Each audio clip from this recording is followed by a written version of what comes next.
റസിയ,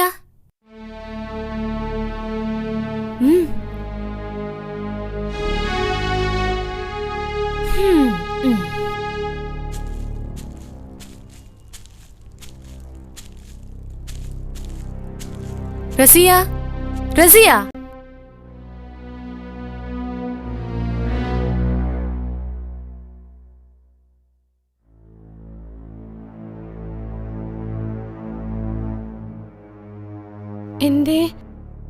എന്താന്നു?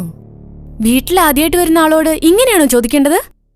അല്ല, ഞാൻ പിന്നെ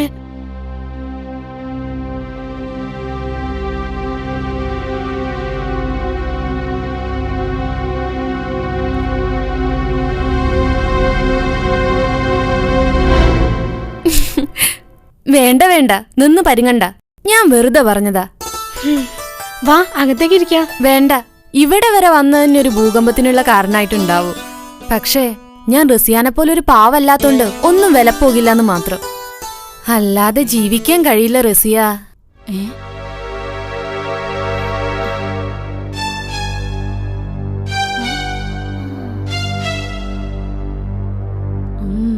ഭർത്താവിന്റെ മരണശേഷം ഇനിയൊരു കല്യാണമേ വേണ്ടെന്ന് തീരുമാനിച്ചതായിരുന്നു ഞാൻ. പിന്നെ എന്റെ ജീവിതത്തെക്കുറിച്ചുള്ള വീട്ടുകാരുടെ വേവലാതി, അവരുടെ നിർബന്ധം, ഇതെല്ലാം കൊണ്ട് ഞാൻ ഈ ബന്ധത്തിന് സമ്മതിക്കുകയായിരുന്നു.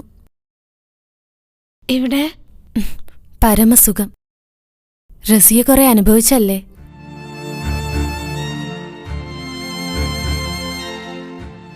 ഞാനിവിടെ വന്നു കയറിയ നാളുകളിൽ തന്നെ റസിയെക്കുറിച്ച് പഠിച്ചു. കാര്യവും കാരണങ്ങളും മനസ്സിലാക്കി. റസിയയുടെ അവസ്ഥ വരാതിരിക്കാൻ പ്രതികരിക്കാനും പഠിച്ചു. ആദ്യമൊക്കെ റസിയെക്കുറിച്ച് ഓർക്കുമ്പോൾ സങ്കടമായിരുന്നു. എന്നാ ഇപ്പൊ സന്തോഷം തോന്നുന്നു. നല്ലൊരു ജീവിതം കിട്ടിയല്ലോ. ഈ സന്തോഷം ജീവിതകാലം മുഴുവൻ നിലനിൽക്കാൻ ഞാനും പ്രാർത്ഥിക്കാം. റസിയയുടെ സന്തോഷങ്ങൾ എന്നോടും എന്റെ സങ്കടങ്ങൾ റസിയോടും പങ്കുവയ്ക്കാൻ ഞാൻ ഇനിയും ഇവിടെ വരും. ആരും തടയില്ല. ഇനി നീ എന്റെ ഭർത്താവിന്റെ ആദ്യ ഭാര്യയല്ല, എന്റെ പ്രിയ കൂട്ടുകാരിയാണ്, എന്റെ കൂടപ്പിറപ്പാണ്.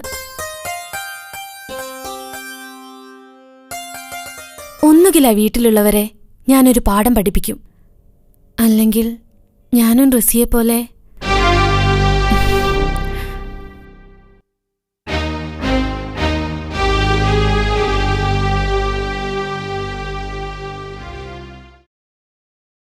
ഷാഹിന, എന്തിനുള്ള പുറപ്പാടാ? ചോദിച്ചു കേട്ടില്ലേ, എന്തിനുള്ള പുറപ്പാടാന്ന്? മനസ്സിലായില്ല. എന്താ കളിയാക്കാ? എന്തിനാ ഒരുമ്പെട്ടോളെ കാണാൻ പോയത്? പാവല്ലേ ഉമ്മ റസിയ? ഓളെ പാവത്തരൊക്കെ ഞങ്ങൾക്കറിയാം. എന്തിനാ ഓളെ കാണാൻ പോയതെന്ന് പറയ്. നിർബന്ധാണെങ്കി പറയാം. എനിക്ക് സൗകര്യം ഉണ്ടായിട്ട്. എന്തേ, ഇനി നിങ്ങൾക്ക് എന്തെങ്കിലും പറയാനുണ്ടോ? ഓളെ ഏഷണിയും കേട്ട് വന്നിട്ട് ഇവിടെ ഉള്ളവരോട് വക്കാനത്തിന് ഒരുമ്പെട്ടാലുണ്ടല്ലോ ഖദീസാന്റെ തനി കൊണ അറിയൂ. അതിനെ അറിയാനൊന്നുമില്ല എന്റെ പൊന്നുമ്മ. നിങ്ങക്ക് മാത്രല്ല, നിങ്ങളുടെ ഈ മോക്കും നിങ്ങളുടെ മോനും എന്തുമാത്രം ഗുണമുണ്ടെന്നും എനിക്കറിയാം. അധികം ചീറണ്ട. ഇന്റെ മുമ്പിൽ ഒന്നും അധികകാലം ഒളിച്ചു വെക്കാൻ പറ്റില്ല. എന്തിന്റെ പേരിലാ നിങ്ങൾ റസിയാനെ കാണണ്ടാന്ന് പറഞ്ഞത്? ഹോളിങ്ങളെ മോന്റെ ആദ്യ ഭാര്യ ആയതുകൊണ്ടോ? ഇതൊന്നും ഒരിക്കലും ഞാൻ അറിയില്ലെന്നാണോ നിങ്ങളുടെ വിചാരം? കഷ്ടം. ഹോള് പറയാതെ തന്നെ നിങ്ങളെ പറ്റിട്ട് മുഴുവനായിട്ട് എനിക്കറിയാം. അനക്ക് എന്താണ്ടി അറിയാ? ഇനി എന്റെ കുടുംബത്തിനെ പറ്റി ഇന്നലെ കയറി വന്ന അനക്ക് എന്താണ്ടി അറിയാ? അവന്റെ ചൊറുക്ക് കണ്ടിട്ടോ എന്റെ മനാഫിന് വേറെ പെണ്ണിട്ടായിട്ടല്ല എന്നെ കെട്ടിയെടുത്തത്. പിന്നെ സ്ത്രീധനം കണ്ടിട്ടാ? കൊറേ കായുണ്ടായോണ്ട് കാര്യമില്ല, സ്വഭാവ ഗുണം വേണോ? അതെനിക്ക് ഇല്ലാത്തോണ്ടാ എന്റെ ആദ്യത്തെ കെട്ടോ നേരത്തെ മയ്യത്തായത്. എന്റെ മോനും കൂടി പൊളിപ്പിച്ചെടുത്താലോ ഈ അടങ്ങുള്ളൂ. ഒരു പെണ്ണിന്റെ സ്വഭാവ ഗുണം കൊണ്ടാണ് അവളുടെ കെട്ടിയോ മയ്യത്താവണെങ്കിലേ ഉമ്മാക്കും ഉണ്ടാവല്ലോ ഈ പറഞ്ഞ സ്വഭാവ ഗുണം. ഇവിടുത്തെ ഉപ്പാനെ നേരത്തെ പറഞ്ഞയച്ചില്ലേ? എന്തടി ചലച്ചത്? കൊരക്കല്ലേ നാത്തൂനെ. ഈ സ്വഭാവ ഗുണം കൊണ്ട് കെട്ടിച്ച് വീട്ടിൽ നിൽക്കാതെ കെട്ടും കെട്ടി പോന്നത് നന്നായി. അതുകൊണ്ട് ആ മനുഷ്യനെങ്കിലും രക്ഷപ്പെട്ടു. നിർത്തടി, നാക്കിനെല്ലാന്ന് കരുതി തോന്നിയത് വിളിച്ചു പറഞ്ഞു. ഈ വീട്ടിൽ സ്വൈരം വേണ്ടാന്ന് തന്നെ തീരുമാനിച്ച എല്ലാരും കൂടി. എല്ലാരും കൂട്ടത്തിൽ ഞങ്ങളെ പെടുത്തണ്ട. എന്റെ കെട്ടിയോളോട് ചോദിച്ചോക്ക്. ഓരമ്പട്ട ജാതികള് ഒന്ന് നിർത്തിനുണ്ടോ? ഞാനായിട്ട് പോയി തെരഞ്ഞു പിടിച്ചോന്നല്ലോ ഓളെ. നിങ്ങളൊക്കെ കൂടി നോക്കിയെടുത്ത തന്നെയല്ലേ? അതൊരു ഒരുമ്പട്ടോളാണെങ്കിൽ അതിന്റെ മുഴുവൻ ഉത്തരവാദിത്വം ഉമ്മാക്ക് തന്നെയാണ്. ഇതിന്റെ മുമ്പ് ഇവിടെ ഉണ്ടായിരുന്ന ഞാൻ ഉമ്മ എന്നെ കൊണ്ടുവരികയും ചെയ്തു, ഉമ്മ എന്നെ ഒഴിവാക്കുകയും ചെയ്തു. ഇനി ഇതിനെപ്പോഴാ മോയി അല്ലണ്ടേ എന്ന് പറഞ്ഞാൽ മതി, ഞാൻ നിന്നുതരാ. എന്നിട്ട് അടുത്ത ഒരുമ്പട്ടോളം അങ്ങോട്ട് കൊണ്ടുവരാ. എന്തേ മതിയോ? ഒരു കാര്യങ്ങൾ മനസ്സിലാക്കണം, മകള് നല്ലോളും മരുവോളം ഒരുമ്പട്ടോളം നിങ്ങളെ വിചാരണ്ടല്ലോ, അതാദ്യം നിങ്ങൾ മാറ്റണം.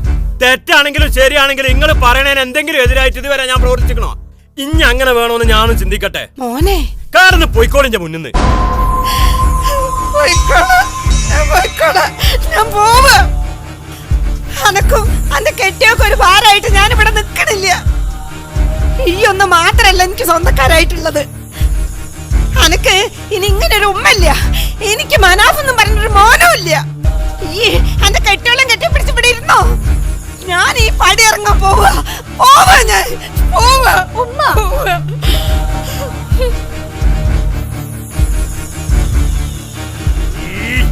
ഉമ്മ ഞാൻ പറയുന്നൊന്ന് കേക്കുമ്മ. പോവില്ല ആ ഒരുമ്പട്ടോളം കാലം ഞാൻ ഇവിടെ നിൽക്കൂല. പോവാ ഞാൻ. കാര്യം അറിയാതെ ഉമ്മാനെ പടിയിറക്കി വിട്ട് നീ അനുഭവിക്കടാ. കാര്യം ഈ അന്വേഷിച്ചില്ലല്ലോ. എന്നാ കേട്ടോ, എന്നിട്ട് ഈ എന്നെ ഒരു തീരുമാനം എടുക്ക്.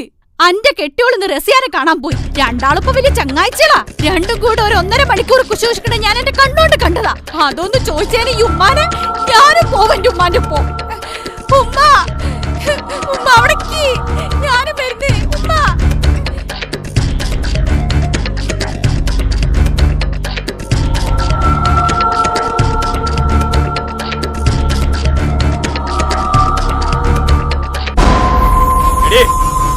അന്റെ തറവാട്ടിൽ കുറെ പണം ഉണ്ടെന്നില്ല എന്റെ അഹങ്കാരം അവിടെ കാണിച്ചാണ്ടല്ലോ. എന്തെങ്കിലും ചോദിക്കുമ്പോ കൂമന്റെ മാതിരിയിൽ എന്റെ ഈ നോട്ടണ്ടല്ലോ, അതൊരുമാതിരി മനസ്സിനെ കളിയാക്കാനുള്ള പരിപാടിയാന്ന് എനിക്കറിയാം. ചോദിക്കണേന് തൊള്ള തുറന്ന് മറുപടി പറഞ്ഞിട്ടില്ലെങ്കിൽ എന്റെ സ്വഭാവം മാറും. ഇന്നോടൊന്നും ചോദിച്ചില്ലല്ലോ, അതിന് ചോദിച്ചാ മറുപടി പറയാം. ഈ ഇന്ന് നിയാസിന്റെ വീട്ടിൽ പോയിരുന്നു. ആരെ കാണാൻ? എന്തായാലും നിയാസിനെ അല്ല, പിന്നെ ആരെ കാണാനോടി? അറിഞ്ഞിട്ടും അറിയാത്ത ഭാവത്തിലുള്ള ഈ ചോദ്യത്തിന്റെ ഉദ്ദേശം അറിഞ്ഞാ കൊള്ളാം. വാക്കുകൾ കൊണ്ട് സർക്കസ് കാണിക്കാൻ കഴിയുന്ന ഒരു കേമത്തിയാണ് ഈ എന്ന് എനിക്കറിയാം. ഒരു കാര്യം മനസ്സിലാക്കിക്കോ, എന്റെ ഉമ്മ മനസ്സ് വേദനിച്ചുകൊണ്ട് ഈ പാടി ഇറങ്ങി പോകാനുള്ള കാരണക്കാരത്തി ഈയാണെന്ന് എനിക്ക് മനസ്സിലായിക്കണ്. എത്രയും പെട്ടെന്ന് എന്റെ ഉമ്മ തിരിച്ചു വന്നിട്ടില്ലെങ്കിൽ ഉണ്ടല്ലോ, ഈ വീട്ടിൽ നിന്നും എന്റെ മനസ്സിന്നും പാടി ഇറങ്ങി പോകാൻ തയ്യാറായിക്കണേ ഈ. അല്ല, ഞാനൊരു കാര്യം ചോദിക്കട്ടെ, പെണ്ണുങ്ങളെ ജീവിതം കൊണ്ട് നിങ്ങളെന്താ തമാശ കളിക്കുക? കൊച്ചുകുട്ടികൾക്ക് കളിപ്പാട്ടം പോലെ ഒരു തോന്നലിന് വാങ്ങാനും മറു തോന്നലിന് വലിച്ചെറിയാനുള്ളതാണോ പെണ്ണ്? വീട്ടുജോലികൾ ചെയ്യാനും കുട്ടികളെ പെറ്റുകൂട്ടാനും മാത്രമുള്ള ഒരു മിഷനാണോ പെണ്ണ്? അങ്ങനെ ഒരുത്തിയാണ് നിങ്ങൾക്ക് ആവശ്യമുള്ളത് എന്നതുകൊണ്ടും അതുപോലെ ആവാൻ തൽക്കാലം എനിക്ക് മനസ്സില്ല എന്നതുകൊണ്ടുമാണ് ഇങ്ങനെയൊക്കെ സംഭവിക്കുന്നത്. ഈ എന്താ എന്നോട് വേദാന്തം പറയാ? ആരുടെയൊക്കെയോ ചെവിയിൽ ഇതൊക്കെ ഓതിയിട്ട് കാര്യമില്ലെന്ന് ഞാൻ കേട്ടിട്ടുണ്ട്. എങ്കിലും മനുഷ്യ സ്നേഹം എന്നൊരു സംഗതി അതെങ്കിലും കാണിക്കണം ഒരൽപ്പം. പക്ഷെ നിങ്ങൾക്കൊന്നും അങ്ങനെയൊന്ന് അറിയുകയില്ലാത്ത സ്ഥിതിക്ക് നിങ്ങളുടെ ഭാര്യ എന്ന നിലയ്ക്ക് എനിക്കും ഇങ്ങനെയൊക്കെ ആവാനേ പറ്റൂ. പിന്നെ നിങ്ങളുടെ ഭാര്യ എന്ന മഹത് പദവിയിൽ നിന്നും എന്നെ പിരിച്ചുവിടുന്ന കാര്യം അത് നമുക്ക് ആലോചിക്കാവുന്നതേ ഉള്ളൂ. കാലാകാലം നിങ്ങളെ ഭാര്യാ പദവി അലങ്കരിച്ചോളാന്ന് ഞാൻ നേർച്ചൊന്നും നേർന്നിട്ടില്ല. പിന്നൊരൽപ്പം അമർഷം തോന്നും എന്റെ വീട്ടുകാരോട്.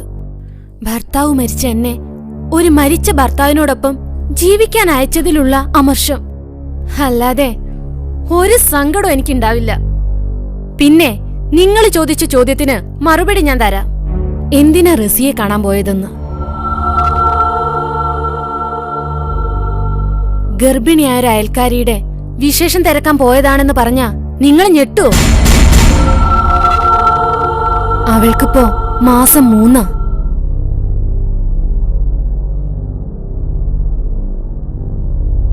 ഇതിൽ നിന്നും ഞാൻ മനസ്സിലാക്കേണ്ടത്,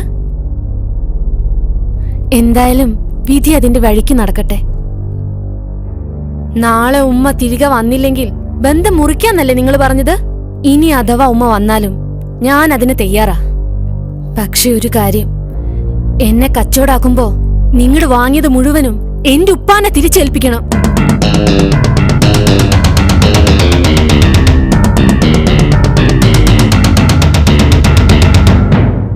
ഒപ്പം നിന്നിരുന്ന മകനും കൂടി എന്നെ തള്ളി പറഞ്ഞിട്ടുണ്ടെങ്കിൽ അനക്കെന്തോ കുഴപ്പമുണ്ടെന്ന് ഈ മനസ്സിലാക്കണം കദീശ. ഒക്കെ വരുത്തി വെച്ചിട്ട് അവസാനം നിന്ന് മോങ്ങിയത് കൊണ്ടൊന്നും കാര്യങ്ങൾ വൈക്കി നീങ്ങൂല. ഓർമ്മ വെച്ച കാലം മുതൽ ഈ എന്റേതെന്നല്ല ഒരാളുടെ വാക്കും കേൾക്കുക അനുസരിക്കുകയും ചെയ്തിട്ടില്ല. അനക്കെന്റെ വഴി ഈ പിടിച്ച മുയലിന് മാത്രം 3 കൊമ്പ്.